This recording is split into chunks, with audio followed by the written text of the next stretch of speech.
Hello friends, स्वागत है आपका फिर से एक बार गतिमान IQ स्टडी चैनल पर।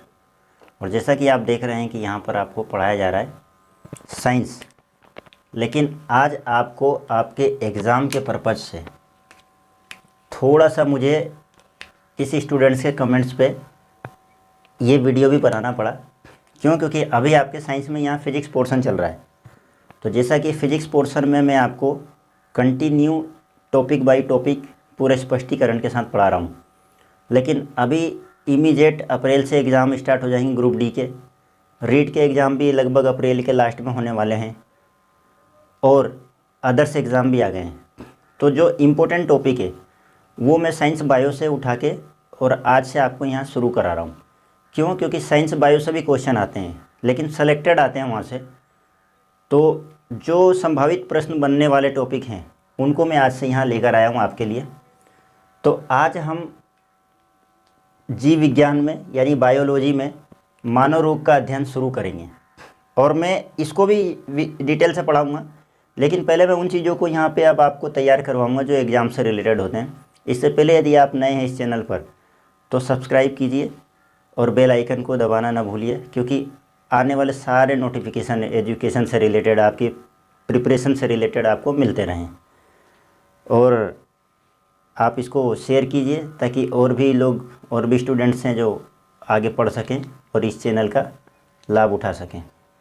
तो देखिए, आज हम आपको ये टॉपिक कराने के लिए यहाँ पर इस तरह से मैंने यहाँ पे इसको सेलेक्ट किया है कि है सब जगह, ये बुक वगैरह में भी है, लेकिन मेरी ये कोशिश रहती है कि आपके सारे डाउट क्लियर हो और आपको चीज़ें लर्न हो जाए, याद हो जाए हैं। तो इसको हम आज देखते हैं। तो आइए देखते हैं। अब देखिए, मैं समझाने का थोड़ा मेरा अलग हिसाब किताब रहता है, तो आप ध्यान से समझना। देखिए, स्टार्टिंग कर रहा हूँ मैं आज से बायो पोर्शन। बायोलॉजी जीव विज्ञान है, बायोलॉजी जीव विज्ञान, इसमें हम पढ़ रहे हैं मानव रोग हैं। मानव रोग में ये लगभग सभी एग्ज़ाम के लिए है आपके। जैसे RPSC है, अब RPSC कई तरह के एग्ज़ाम करवाती है, ज़रूरी नहीं कि वो RS का ही एग्ज़ाम करवाए, वो हर तरह के एग्ज़ाम करवाती है ना। आप जानते हो, इतना तो बताने की ज़रूरत नहीं। और आपका रीट भी है। और उसके बाद देखिए BPSC वालों के लिए जो बिहार पब्लिक सर्विस कमीशन है, फिर ग्रुप डी है, पटवारी है, फॉरेस्ट गार्ड है, MPSC है, Madhya Pradesh public service commission, MPPS Madhya Pradesh police public service commission, BPPSC भी है। यानी ऑल कॉम्पिटिटिव एग्ज़ाम में आपने भी दिए होंगे, रेलवे में, स्टेट के अंदर कई एग्ज़ाम दिए होंगे जहां आपने देखा होगा कि ये मानव रोग से क्वेश्चन आता ही आता है, लगभग फिक्स रहता ही है। शायद ही किसी एग्ज़ाम में ना आया हो तो ना आया हो, वरना कुछ ना कुछ तो आता है। तो इसलिए ये सभी एग्ज़ाम के दृष्टिकोण से महत्वपूर्ण है। तो आप ऐसा ना सोचें कि ये RPSC भी है, BPSC भी है, क्योंकि एग्ज़ाम सभी लेते हैं। और एजुकेशन एक ऐसा सिस्टम होता है, वो सिस्टम लगभग सभी फॉलो करते हैं। अगर ये राजस्थान में पूछा जाएगा तो ये बिहार में भी पूछा जाएगा, छत्तीसगढ़ में भी पूछा जाएगा, पंजाब में भी पूछा जाएगा है। क्यों? क्योंकि ये जो एजुकेशन है हमारा, वो लगभग सब जगह पे क्या है, उन्हीं से रिलेटेड पढ़ाया जाता है जो हम पढ़ते आ रहे हैं। तो आप इसको ध्यान से देखें और समझें। आइए, तो इसमें पहला लिया है हमने परजीवी हैं, प्रोटोजोआ, इंग्लिश में बोलते हैं इसको प्रोटोजोआ। ये लिखा हुआ है यहाँ सब हैं, देखिए, परजीवी प्रोटोजोआ, यानी जो जीव दूसरों पर निर्भर होते हैं तो परजीवी नाम से ही पता चल रहा है आपको, प्रोटोजोआ द्वारा होने वाले रोग। ठीक, अब प्रोटोजोआ से कौन कौन से रोग होते हैं और उन रोगों से कौन कौन सा अंग शरीर का जो होता है वो प्रभावित होता है, और उन रोगों को फैलाने वाले वाहक कौन होते हैं, परजीवी क्या है उसका, और जब वो रोग किसी को होता है तो उसका लक्षण क्या है, ये सभी चीज़ों पे हम आज डिटेल से समझेंगे यहाँ पर। और लगभग जो मैंने लिखा है आपको यहाँ पे, जो मैं दिखाना चाह रहा हूँ, वो आपको, मेरा मेन पर्पज़ है कि आपको याद हो जाए। क्यों? क्योंकि इसमें होता है कन्फ्यूज। अभी प्रोटोजोआ द्वारा आ रहा है, फिर आपको वायरस विषाणु द्वारा भी लिखाना पड़ेगा, उसमें बहुत ज़्यादा बीमारियाँ हैं, बहुत ज़्यादा रोग है उसके अंदर। ठीक है, तो सबको एक एक करके तरीके से कराएंगे। कुछ एक ऐसी चीज़ें हैं जिनको ट्रिक भी बताना पड़ेगा आपको याद करने का, तो वो भी हम आगे लेकर आएंगे, पहले इसको देख लेते हैं। तो पहला देखिए मलेरिया, पहला क्या है मलेरिया। अब आप मलेरिया जानते हो क्या होता है, हर आदमी जानता है इसको। मलेरिया क्या होता है आप जानते हो, मलेरिया होने पे बुखार आ जाता है, ठंड भी लगती है, मच्छर के काटने से होता है, ये तो हर आदमी जानता है ना। और दैनिक जीवन की चीज़ें हो गई है एक तरह से। ये तो बुखार आया तो मलेरिया तो नहीं हो गया, भले पता नहीं हो उसको कि क्यों आया है, लेकिन क्या बोलता है, अरे मलेरिया हो गया होगा, है ना। तो बहुत ये सारा डिस्कशन जो मैं करता हूँ ना, सिर्फ माध्यम मेरा एक ही है कि आपको याद हो जाए, मेरा पर्पज़ ये है कि आपको याद हो जाए बस, और कोई पर्पज़ नहीं है मेरा, है। तो जो मलेरिया से होता है, तिल्ली एवं आरबीसी प्रभावित होती है। जो हमारे शरीर में तिल्ली होती है ना, तिल्ली, अब तिल्ली प्रभावित हो जाएगी तो आपको पता है तिल्ली क्या होती है, थोड़ी सी बढ़ जाती है, उसका साइज थोड़ा सा बढ़ जाता है, और उससे क्या होता है भूख नहीं लगती है फिर इंसान को, ये प्रॉब्लम भी होती है। आरबीसी रेड ब्लड सेल्स, लाल रक्त कणिकाएँ, ये भी क्या होती है कम होना शुरू हो जाती है, प्रभावित होती है ये। तो ये चीज़ें प्रभावित होती है इसमें, मलेरिया रोग में तिल्ली एवं आरबीसी प्रभावित होती है। परजीवी इसका प्लाज्मोडियम है, ध्यान रखना, मलेरिया का परजीवी प्लाज्मोडियम है, प्लाज्मोडियम। और वह क्या है इसका, मादा एनोफ्लीज मच्छर, मादा एनोफ्लीज मच्छर है इसका वाहक है, ध्यान रखना ये चीज़। अब देखो लक्षण क्या है, ठंड लगेगी और ठंड के साथ बुखार आएगा आपको, ठंड लगेगी और ठंड के साथ बुखार आता है इसमें रोगी को, हैं। तो पहला हो गया हमारा मलेरिया प्रभावित अंग है तिल्ली और आरबीसी, मलेरिया प्रभावित अंग तिल्ली और आरबीसी। और परजीवी है इसका प्लाज्मोडियम, ध्यान रखना, मलेरिया का परजीवी प्लाज्मोडियम, वहाँ के मादा एनोफ्लीज मच्छर, और लक्षण है ठंड के साथ बुखार आना। अब बात करते हैं हम मलेरिया के बाद जस्ट मलेरिया और पायरिया, है, ये दोनों को एक साथ याद करना है ना, ये टेक्निक बता रहा हूँ आपको याद रखने का, या लग रहा है दोनों के लास्ट में, तो मलेरिया और पायरिया, ऐसे याद करना कॉम्बिनेट करके। अब पायरिया देखो क्या होता है, अब पायरिया आपने देखा है कि आप किसी से बात करते हो, कोई ऐसा पर्सन आपके जीवन में आपको मिला ही होगा कहीं ना कहीं, कि उसके मुंह से स्मेल आती है थोड़ी, और लाल लाल खून बहता रहता है उसके मसूड़े से, मुंह है उसका मसूड़ा है, रेड रेड दिखेगा, ज़्यादा रेड रेड दिखेगा आपको, हैं, दांतों से खून आ रहा है, और उसको दर्द नहीं हो रहा उस वक्त, उसको पता भी नहीं चल रहा है कि मेरे दांत से खून आ रहा है, जिस व्यक्ति के ऐसा होता है। तो मसूड़ों से ब्लड आना यानी दांतों से संबंधित बीमारी होती है पायरिया, है। और इसका परजीवी होता है एंटी अमीबा जिंजीवैलिस, क्या होता है परजीवी, एंटी अमीबा जिंजीवैलिस, ये परजीवी है इसका। और इसका वाहक नहीं है भाई, है, इसका कोई वाहक नहीं है, इसलिए देखो जहाँ वाहक नहीं है मैंने क्रॉस लगा दिया है इस तरह से, और ये एक ही है इसलिए मैंने कोष्टक में लिखा है मैंने, ये डैश लग रहा है, इसका मतलब होता है इससे जुड़ा हुआ है, एंटी अमीबा जिंजीवैलिस, है। और मसूड़ों से रक्त आना इसका लक्षण है, अभी आपको मैंने बताया है। तो पायरिया इज वेरी सिंपल, है, बहुत सिंपल सी बीमारी है, ये डिसीज़ है कि मसूड़ों से ब्लड आएगा और स्मेल भी आता है मुंह से बात करोगे तो, और इसका परजीवी याद रखना एंटी अमीबा जिंजीवैलिस है। और लक्षण तो आपको मैंने यहीं बता दिया, मैंने वहाँ लिखा ज़रूर है, तो इसको ध्यान से देखें आप। याद रखने की टेक्निक फिर बता रहा हूँ, प्रोटोजोआ से होने वाले रोग मलेरिया और पायरिया, मलेरिया और पायरिया दो तो ये याद रख लेना, बाकी की बात अभी तीन और है, बाद में बात करते हैं। तीसरा आपका लक्षण है, सॉरी ये रोग है तीसरा, सोने की बीमारी। सोने की बीमारी का ये तात्पर्य है कि नींद आना, और बीमारी तो फिर ऐसी है ये कि पता भी नहीं लगता कि नींद कहाँ आ गई उसको, है, तो इसे कहते हैं सोने की बीमारी। और जब आपको पता है कि जब आपको यही पता नहीं चल रहा कि आप क्या कर रहे हो, तो डेफिनेटली आपका मस्तिष्क काम नहीं कर रहा उसमें। जब हमें यही पता नहीं चल रहा है कि हम क्या कर रहे हैं, तो हमारा दिमाग काम नहीं कर रहा है, इसका तो मतलब यही होता है सीधा सीधा। तो प्रभावित इससे क्या होगा, मस्तिष्क, है। और इसका जो परजीवी होगा ये ट्रिपेनोसोमा, ट्रिपेनोसोमा, है। तो आप इसको यूँ याद रख लेना कि मस्तिष्क ट्रिप हो गया आपका।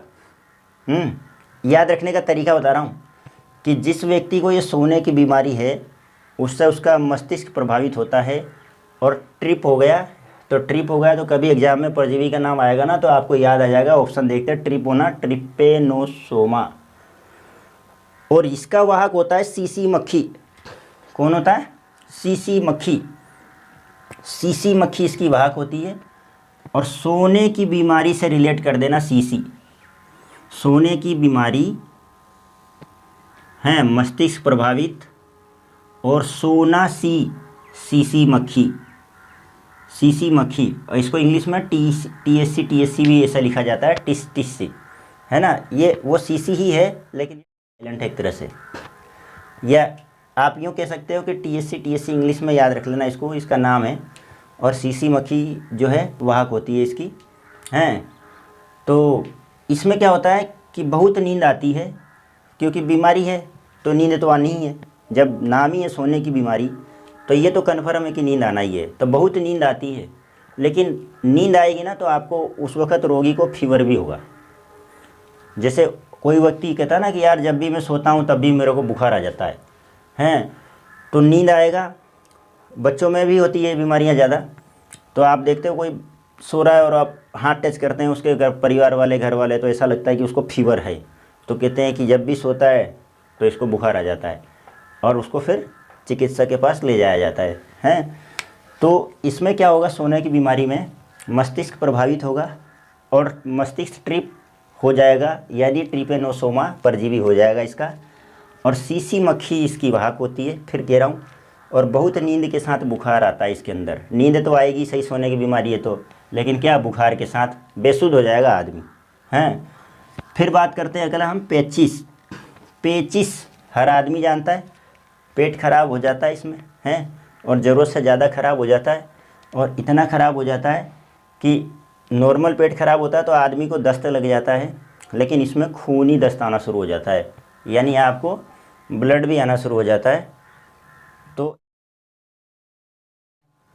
क्योंकि दस्त के साथ इसमें ब्लड भी आना शुरू हो जाता है, तो आप पेचिस जो है इसमें सबसे पहले तो क्या प्रभावित होगी, पेट प्रभावित होता है, वो पेट के अंदर आंतें होती है। तो आप याद रखना, पेचिस से आंतें प्रभावित हो जाती है, हैं, शरीर में जो आंतें होती है हमारे पेट में। और anti amoeba histolytica, anti amoeba histolytica. अब इसमें जो एंटी अमीबा था ये जिंजेवेलिस था, याद रखना, या पायरिया में। और इसमें हिस्टोलिका है पेचिस के अंदर, इतना आपको याद रखना पड़ेगा। यहाँ भी एंटी अमीबा ही है, लेकिन यह हिस्टोलिका है और यह जिंजेवेलिस था। तो पेचिस में आंत प्रभावित होता है, और एंटी अमीबा इसका परजीवी है जो हिस्टोलिका है, हैं, हिस्टोलिका। और वहाँ किसका भी नहीं है कोई, है, तो मैंने क्रॉस कर रखा यहाँ। और लक्षण तो मैंने आपको बता ही दिया है कि अगर पेचिस है तो बहुत ज़्यादा दस्त की प्रॉब्लम है उसको, और उसके साथ ब्लड भी आता है दस्त के साथ, हैं, खूनी दस्त बोलते हैं उसको। और आपके लास्ट में है, ये 5 बीमारियां ही होती है परजीवी से मुख्यतः। काला जार, काला जार। अब ये जो जार शब्द है ना, थोड़ा सा देखना अटपटा लग रहा होगा यहाँ, मुझे लग रहा है, हो सकता है आपको भी लग रहा हो। क्यों? क्योंकि आपको बुक के अंदर यही दिखेगा, लेकिन केमिस्ट्री में अगर कोई साइंस का स्टूडेंट हो तो वो जानता है जार एक बीकर टाइप में होता था, है ना, जो प्रैक्टिकली लैब के अंदर पाया जाता है, हैं। तो आप इसको काला ज्वर भी याद रख सकते हो। मैं याद रखने का एक तरीका बता रहा हूँ आपको, है ना। मैं ये नहीं कह रहा कि किताब में गलत लिखा हुआ है या ये गलत है, ऐसा कुछ नहीं कह रहा मैं ये कहना चाह रहा हूँ कि काला ज्वर भी याद रख सकते हो इसको आप याद रखने के लिए। और होता वही है वैसे, है ना, ज्वर, है ना। याद रखने का एक आपको पैटर्न बता रहा हूँ खाली, और कुछ नहीं इसमें, है ना। मैं कोई करेक्शनबाजी नहीं कर रहा इसमें। तो काला ज्वर। और जानते हो आप कि जब ज्वर है तो अब ब्लड का निर्माण भी होता है, तो उसमें अस्थि मज्जा का रोल पहले आ जाता है, जो हमारे शरीर की हड्डियों में होता है। तो अस्थि मज्जा इससे प्रभावित होती है। अस्थि मज्जा जो है वो प्रभावित होगा इससे। और इसका जो परजीवी होता है वो लिशमेनिया डोनावानी। तो आप पूरा याद मत रखना, अगर ये पूरा याद रखोगे तो कंफ्यूज होगे, है ना। ये पूरा याद मत रखना, डोनावानी याद रख लेना खाली, या लिशमेनिया याद रख लेना, दोनों में से ये एक ही है। आप एक आगे का याद रखोगे, आपको एग्ज़ाम में 100% ऑप्शन में आपका राइट हो जाएगा, टेंशन लेने की ज़रूरत नहीं है। तो काला जार के अंदर आपका अस्थि मज्जा प्रभावित होगा, और अस्थि मज्जा से रिलेट कर देना लिशमेनिया, है, लिशमेनिया, अस्थि मज्जा लिशमेनिया वाहक इसका परजीवी है। और इसका वाहक जो होती है वो बालू मक्खी होती है। इसका एक मक्खी होती है, मक्खी का एक प्रकार है ये बालू मक्खी, वो इसकी वाहक होती है। और इसमें भी क्या होता है, अब बीमारी से ही पता पड़ रहा है काला जार, और मैंने आपको यहाँ ज्वर बता दिया इसको याद रखने के लिए। तो तेज बुखार आएगा इसके अंदर। और बुखार को ही ज्वर कहते हैं हिंदी में, शुद्ध हिंदी के अंदर ज्वर बोलते हैं, ज्वर हैं, इसीलिए मैंने ये कराया आपको याद रखने के लिए। तो काला जार में लक्षण क्या हो जाएगा, तेज बुखार। वाहक कौन हो जाएगी, काला ज्वार बोले तो बालू मक्खी हैं, बालू मक्खी। अब बालू आप जानते हो रेत को भी कहा जाता है ना। तो आपको याद रखने के लिए एक इसकी टेक्निक हो जाएगी, काला ज्वार, काला ज्वर, अस्थि मज्जा प्रभावित हो गया था और लिशमेनिया इसका क्या था, परजीवी था। और बालू मक्खी, आप बालू मक्खी, रेतीली मक्खी, कुछ भी अपने हिसाब से उसको याद रखने का एक पर्पज़ कर सकते हो। और तेज़ बुखार आएगा इसके अंदर। तो ये सारी चीज़ें मैंने आपको यूँ बताया है कि हर एक चीज़ याद रखने का एक तरीका बताया मैंने आपको कि परजीवी को कैसे याद रखोगे, वाहक को कैसे याद रखोगे और लक्षण को कैसे याद रखोगे, समझाने का मैंने एक छोटी सी कोशिश की है। अगर आपको समझ में आया है तो बहुत अच्छी बात है ये, और इस वीडियो को 2-3 बार देखेंगे तो आपको याद हो जाएगा। अब हम बात करते हैं कि कई लोगों ने इसकी इन चीज़ों की ट्रिक भी बना रखी है अपने अपने हिसाब से। तो हम किसी को देख के अपनी ट्रिक तो बनाएंगे नहीं, क्योंकि कॉपी तो करना नहीं है अपन को। तो मैं आपको एक ट्रिक सिंपल सी बताता हूँ कि परजीवी को याद रखने के लिए, यानी परजीवी प्रोटोजुआ से होने वाले रोग याद रखने पड़ते हैं मेनली, कि कौन कौन से बीमारियाँ हैं। जैसे एड्स है अभी, तो आप जानते हो वायरस से होता है वो, है ना। अब आपको ये तो याद होना चाहिए ना कि प्रोटोजुआ से कौन कौन सी बीमारियाँ होती है। अब ये इन बीमारियों को आपको नाम याद रखना पूरा पूरा है। एग्ज़ाम में पूछ लेता है कि पायरिया होने वाला रोग है किसके द्वारा, और ऑप्शन में आ जाएगा आपका विषाणु, जीवाणु, परजीवी, और चौथा इनमें से कोई नहीं। तो आपको परजीवी याद रहना चाहिए, या आपको ये याद रहना चाहिए कि परजीवी के द्वारा सभी रोग होते हैं। तो इसमें आप क्या करेंगे, आप सबके आगे वाले वर्ड उठा लें, ध्यान से देखना ज़रा। म, ये लिख लेते हैं म, पा, यहाँ लिख लो पा, सो, ये सो है ना, और पे, और ये क याद रख लो या का याद रख लो, हैं, ये पे और ये का, है ना। अब ये हमने आगे के वर्ड लिखे हैं, ये 5 बीमारियां होती हैं, ये तो हमको याद है, और ये हमने आगे के वर्ड जा लिखे इनके। अब एक एक अगर आप पढ़ोगे तो आपको याद रहेगा नहीं, फिर यहाँ भी कोई फ़ायदा नहीं इसको लिखने से। तो मैं ये कहना चाहता हूँ आपको कि इन तीनों को तो एक साथ जोड़ दो और समझ लो ये किसी का नाम है, मपासो और पेका, इसको एक जगह जोड़ दो और ये बीच में लगा दो डेस। तो सिर्फ आपको इतना याद रखना है, मपासो पेका, प्रोटोजुआ परजीवी से जो बीमारी होती है वो मपासो पेका होती है। एक बीमारी का नाम याद रख लो कि ये बहुत ख़तरनाक बीमारी है, जो बीमारियों का संग्रह है।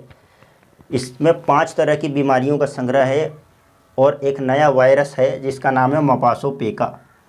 याद रखने के लिए बोल रहा हूँ, इधर वायरस कुछ नहीं, इधर मपासो पेका एक नया वायरस है। हम इमेजिन करते हैं ऐसा है, मपासो पेका एक नया वायरस है, 5 बीमारियों का संग्रह है ना।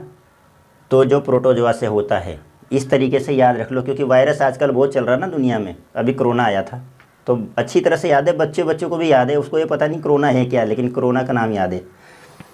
तो उसी तरह से मैं कह रहा हूँ कि वायरस एक नया वायरस है ये मपासो पेका है। बस इस नाम को आप कैसे भी याद रखो, चाहे वायरस करो या कुछ भी करो, मपासो पेका याद रखो। और जैसे ही आपका प्रोटोजुआ आता है या इनमें से कोई बीमारियाँ आती है, म से मलेरिया, पा से पायरिया, सो से सोने की बीमारी, पे से पेचिस और का से काला जार, ये हो गया आपका याद, ठीक। और इन चीज़ों को मैंने आपको बता ही दिया कैसे याद रखना है। तो अगर यहाँ से कोई क्वेश्चन आता है तो मुझे उम्मीद है आपका क्वेश्चन छूटना नहीं चाहिए, यही मेरा पर्पज़ रहता है दोस्तों। मैं हर स्टूडेंट से यही कहता हूँ कि देखो, मेरे से भी अच्छा करने वाले बहुत लोग हैं, ऐसा नहीं है हम लोग कुछ नहीं है।